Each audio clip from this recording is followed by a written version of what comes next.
Oo, maliksi yan. Ano isa? Masakit yan. Ano tuhod niya dati? Yung tuhod niya.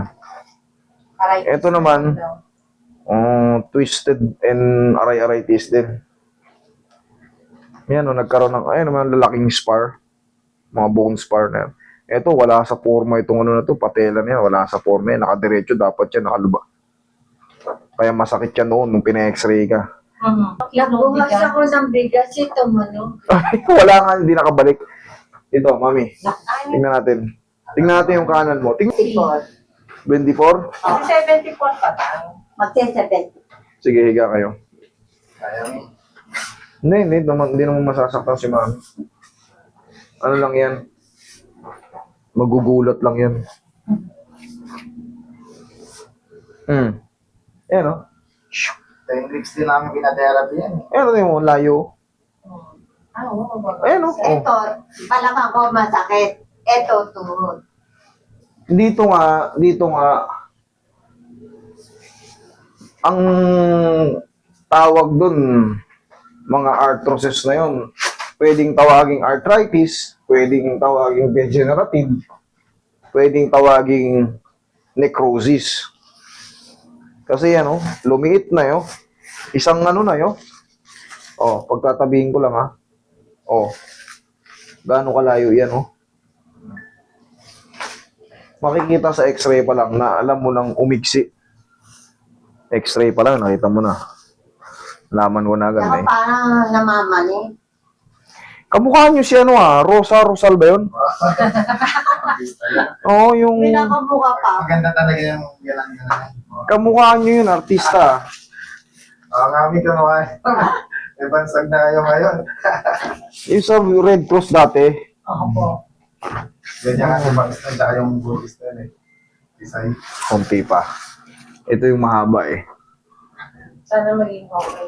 Gusto niya wala din nagpapamasahe kasi daw, Paano namamali yung intake mo? Marami na tinry na ano yan, na therapy na. Nagabol no. Hindi ko ni inaangat, maangat ba na isang daliri yan? Nagabol no. Diba?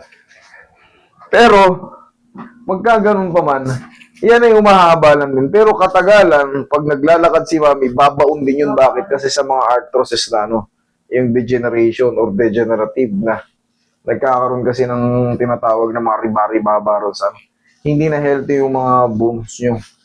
Tsaka yung tinatawag na acetibular. Acetibular roof. Acetibular cartilage. Ito ang masakit. Tanggalin natin yung sakit. Ito yung patela nyo nung kinuwanan kayo ng x-ray, nakalisto. Yan tumunog. Wala sa pwesto. Wala sa posisyon yun. Hindi ganun ang itsura ng patela pagka tama ang naka-x-ray siya tapos shoot na shoot siya. Wala, nakaganon lang, nakalapat na ganon.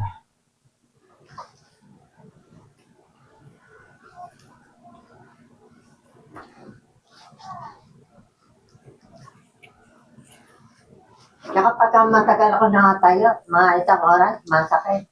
Masakit ang balakang, masakit ang tuhod. Mami, kasi Para pag inagpagod. kailangan niya ng sir. Honestly, kailangan niya ng Kasi bumibigay na yun sa mga hip joint niya eh. Pag matagal, prolong standing, tumitining. Siyempre, nasisira yun dun eh. Bumababa. Kaya ngayon, maiipit ngayon yung mga tinatawag na mga piyesa natin, mga ligaments, tendons. Tutungkod naman si Mami. nagtutungkot siya. Pero pag yung aalis, may pupunta ang okasyon. Ayun, may... Ayaw. Hindi niya pa tanggap. Ayaw niya. 70. Kailangan lang yung wheelchair eh. May Ayaw nang sakit sa wheelchair wheelchair. din eh. Para pag gagala, kung hindi mo na ilalakarin, mag-wheelchair. Yun ang talaga pinaka-the best kasi kakadinay nyo pag uwi nyo ng bahay.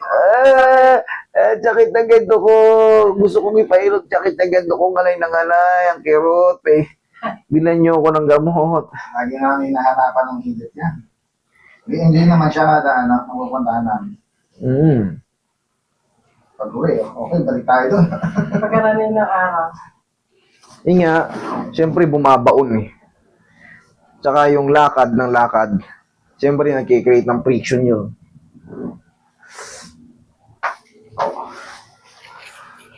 Ay, ano ba yun? Mapupudpud na mapupudpud.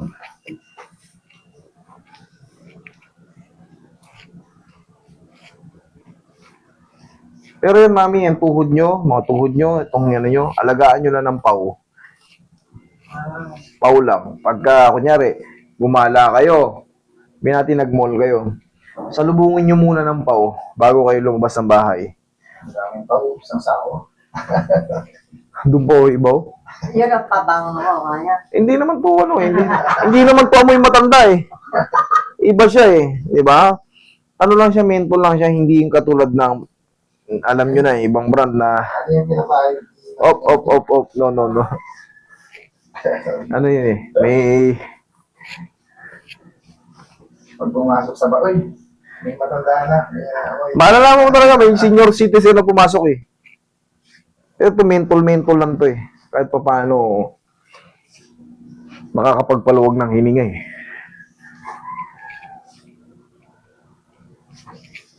Tagilid kayo, mami. Kaming balakang nyo ma-reset din. Ayan, maganda yan.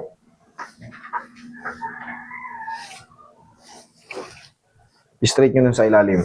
Naisip pa rin namin siya nung mag-story. Pero pagbilang natin ano kung saan. May number kami ron sa page, yung 3M Massage, Master 3M Care. May number dyan. Pwede nyong, Kasi ganyan. nakakapo agad namin yung pila. Ay, Yung last. sa mga pagpipila, hindi nakakayanin. hindi, pagka nasa emergency, ano kayo, diretso kayo kagad dito kung sa kabilang side. Sayang. Pag emergency priority, yan, parte ng emergency, yan, mga dislocated, nagsyete yung pa, hindi makasara yung bibig. Yan, mga ano yan. Pero kung na-dislocate kayo, galing kayo sa mga semplang sa motor, siyempre, may assessment tayo eh. Malaking posibilidad na magkanda basag-basag ang motor nyo sa mga disgrasya. Car accident, motor accident. Relax na. Pero yun sa'yo, malabong ma-fracture ka sa tirador, dapa. Ay, titik mo ba yung kaya doon? Dapa ka, dapa. Dapa. Kaya pa mahulog ka. Tiga sa kabila ako, dadapad lang. Si Miss Rosa Rosal. Yung bansag na sa'yo. Kaya? Kaya ba? Hindi makana. Labas yung kamay nyo. Yan. Tinalaw tayo ng veteranong actress. Pupuyat ako sa papanoorin ko mamaya niya. Pag walang magawa pala yung pinapanood namin sa magandang natulog na eh. Napuyat ako na sa pinanood ko kagabi. May nahabol si Idol eh. Yung nagnakaw ng manok ko. Masyadong natuwa. Ganun yun. Ay, kanawa yung tumakas. Kahapon yun. Kahapon. Ayan, hindi ko naman pinakulong. Update ko lang, hindi ko naman pinakulong. Pero siyempre, Dapat madala. kasi pagka yung iba nanakawan ng motor, ilang beses na kami nanakawan, nung nakarang araw nanakawan ako ng 3 manok na panabong. Hindi ko nahuli. Yung gigil ko ba, na siyempre yung mga magnanakaw pag hindi nahuhuli, tuntua yung mga yan eh. Tayo mga nanakawan, kaya pinasok kayo sa bayo, hindi nyo nakita sa CCTV, nawala yung, binati may nawalang cellphone or gadgets or mga kwintas nyo, nawala. Gigil na gigil tayo. Pag nahuli ko itong magnanakaw to, sinong pumasok sa bahay ko? Ang sarap balatan talaga pag nahuli ko itong magnanakaw to. Yung mga magnanakaw naman, tuwan-tuwa lang yan kasi nakalusot sila eh. Pero ngayon, siyempre, may mga CCTV dito. Pag namukhaan kayo, nahuli kayo, parang lumalabas, kami na yung mali na pinost namin. Siyempre, awareness yun eh. Kasi pag kayo rin naka-experience na ninakawan kayo, tapos hindi nyo nahuli, yung gigil nyo, hindi, pag nahuli kita, mahuli lang kita, kukurtin talaga, talagang dadalayin kita. Pero may mga pagkakataon, iba-iba kasi yung komentaryo ng tao eh. Nakiusap sa akin yung nanay, hindi ko na pinakulong, nasa police station na kami eh. Kasi dala-dala namin yung mga manok. Hindi ko na kinover doon sa police station eh. Dala-dala yung manok, tsaka yung mga itlog.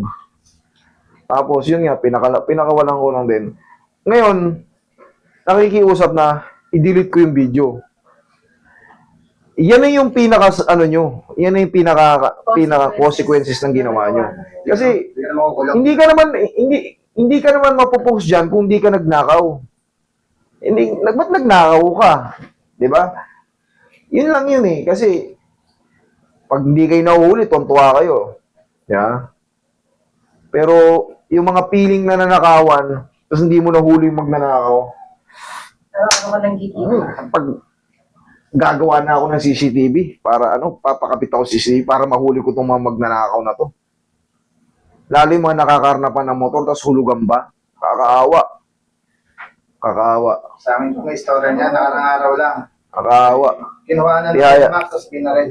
Yun nga pero pag nahuhuli sila, parang ang masama na, kasi binugbog natin. Ang masama na yun, ang nanakawan. Hindi nyo na-experience yung manakawan, tapos yung na-hold up, tapos nakatakas yung mga suspect. Yung mga yan, masamang loob yung mga yan, nagnanakaw sila eh. Pero sana kung ang ninakaw nila yung, kunyari, hindi lang nagbayad ng pagkain kasi wala talagang pambayad, maano mo ba yan? Wala talaga kami pagkain eh. Kaya kinuha ko na yung pagkain nyo rito.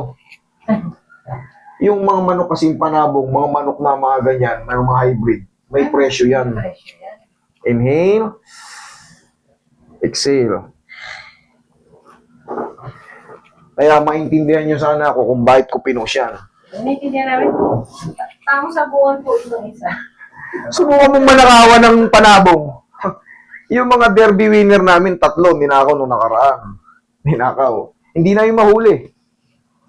Pag nahuli kayo, siyempre, masasaktan kayo. Tapos pag, yun nga, bumabalik na ang panahon, bumabalik na ang sitwasyon pag nahuli mo yung magnanakaw. Di ba? Sabi, nasama naman ito. Manok lang eh. Hindi nyo alam yung mga sentimental niyan, tsaka yung mas mahal pa yung kinakain ng manok. Kala nyo, upo kayo. Mas mahal pa yung pagkain ng manok minsan sa tao. Tapos, pagka ang tatay nyo may alagang manok, ang unang-unang ano yan, kumusta yung manok? May nasunog dito pa. Yung manok, boy. Kasiyahan kasi niyo. Pero, mami, wait lang, hindi pa tapos. Ay, di pa. Yun nga lang, sabi ko nga sa inyo, talagang iba-iba tayo ng question sa buhay. Pag nahuhuli yung magnanakaw, nagiging kaawa-awa kasi magmamakawin pag nahuli. Pero yan, pag hindi yan nahuli, tapos kayo ang ninakawan, ang pakiramdam nyo yan, gustong-gusto kong balatan ko pag nahuli ko. Yun. Pero hindi ko yan sinaktan sila. Ang consequence lang, nakapost sa akin. Salanan nyo yan. Nagnakaw kayo sa may CCTV. O ngayon, nakilala kayo. At least, hindi ko kayo pinakulong. Naawa pa rin ako sa inyo. Kasi pinatutuluyan ng mga kaibigan nating pulis, mga barangay, para madala. Yun na, nung nalaman ko may mga pamilya, may mga anak din, sige, lumaya kayo. Huwag niyo na ulitin. Huwag niyo ulitin. Pero, karapatan ko itong i-post sa mga nakuha ko ng ano. Okay? Kung gusto nyo kung Pipilitin ka. pipilitin nyo kung kasuhan nyo ako. Magharap tayo kung saan. Pero wala kayong panalo kasi hindi yan malalibel kasi nga true ano yan eh. Ang mga libel yung mga hindi totoo. Nakaka. Pero yan, talaga, kuha sa CCTV, ebidensya yan para maging alerto rin yung mga kapitbahay ko rito na nagmamanok. O, di ba? Paano di nyo na rin ulitin? Pag makita mo pa na dadaan sa'yo, ay, ito na. Oo, di ba? Awareness yun.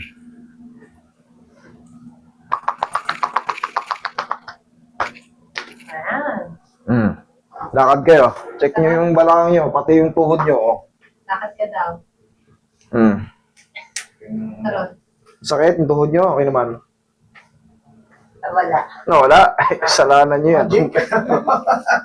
Sige, wala ha. Parang